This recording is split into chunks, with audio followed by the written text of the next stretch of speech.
Hello, Royals fans. We are Ethan and Brandon. Welcome to Royals Keep. If you don't know who we are, we create content for multiple of the diamond-centric sites, and now we are here to talk about the Royals. Of course, the season is over, but it doesn't stop the rumor mill from keep going and going and going. So, Brandon, let's talk about some rumors surrounding the Royals.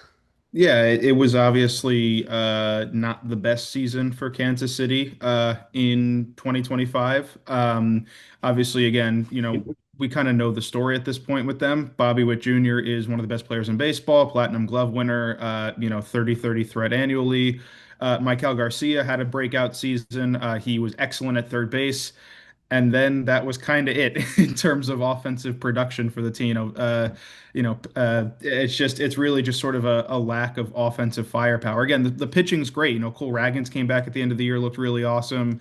Chris Bubich obviously had a breakout season. Seth Lugo and Michael Walker, excellent mid-rotation starters.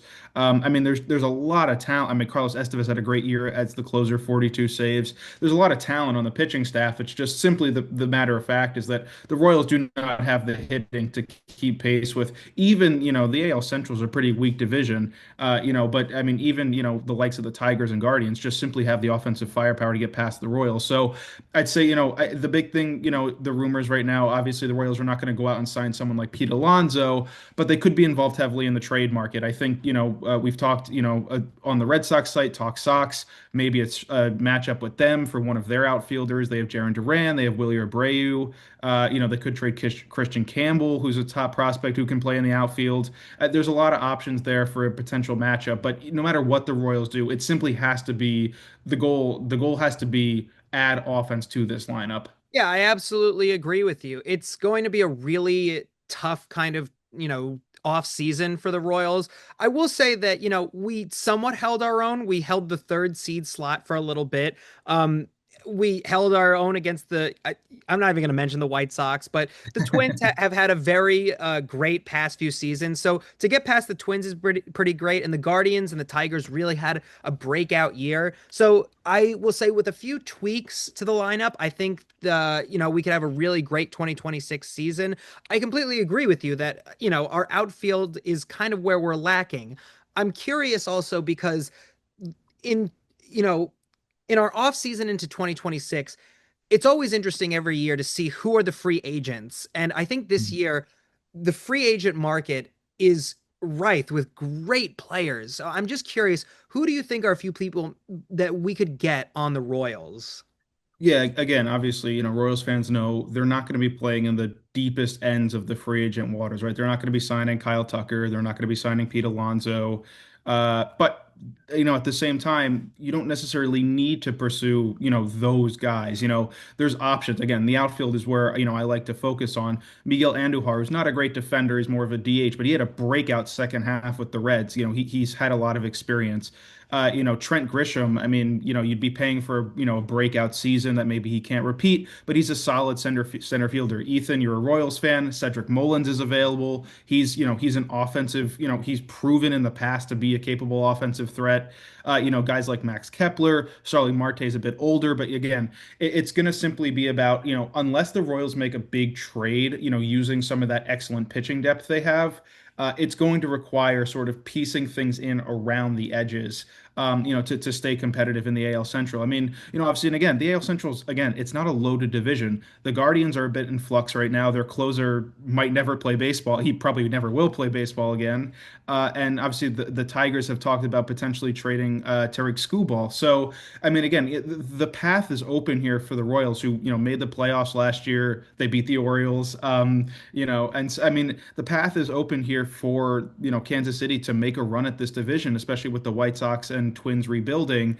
It's just going to be, can they, effectively build around the margins with some of those second tier free agents who aren't going to hit 50 home runs like Kyle Schwarber does? I will say very quickly, the Royals have already made a few moves on the pitching side of things. They've already picked up Mason Black from the San Francisco Giants, which will be really interesting. I mean, he hasn't been like the biggest pitcher in the whole world, but again, it's interesting to see moves being already made. And on the outfield side, we have center fielder Cameron Misner, who we received from the Tampa Bay Rays just a few days earlier in November. Again, he's only been on the Rays for 2 years. In 2024, he only had like 11 at bats. So, and in Mhm. 2025 was really his breakout year. So it'll be interesting to see in 2026 how that goes. I'll also, to your point, talk about Cedric Mullins really quick. I am an Orioles fan at heart. I've been a Baltimorean, I guess you could say, for quite some time. Cedric Mullins is known for being, this great power hitting threat, a great defensive player, and he's on the free agent market at the moment because the Mets just kicked him to the curb after only, half a year. He wasn't even there for the whole season. It would be really interesting to see him in Kansas City Blue. I think that he was miserable in New York after being booted from the Orioles for so long. So I think that a fresh scenery could do really good for somebody like Cedric. Do you have any kind of closing thoughts here for this video, Brandon?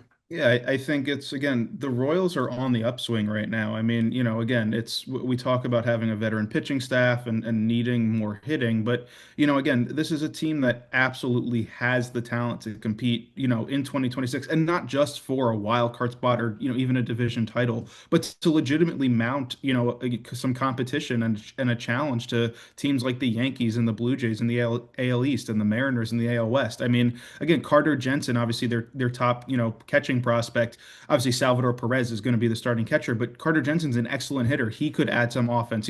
Jack Caglianone, I mean, right, he's a super big power hitting threat. I mean, that's why he was drafted in the first round in 2024. He obviously struggled significantly in his rookie year, but I mean, he has, 40 plus homer potential. There's a lot of, there's a lot to like with what's going on in Kansas City. It's just going to be up to the front office to either make that big swing on the trade market or to bring in these ancillary pieces in free agency so that, the established guys like Bobby Witt Jr., like Michael Garcia, can obviously thrive the way they have been. Yeah, it's really, as you guys will learn as you watch these videos, I will always end these videos by saying only time will tell. That's really my catchphrase around here at Diamond Centric. But as always, we'd love to hear your thoughts in the comments. Who would you like to end up in Kansas City next? Who would you like to leave Kansas City? And as always, we will be responding in the comments below.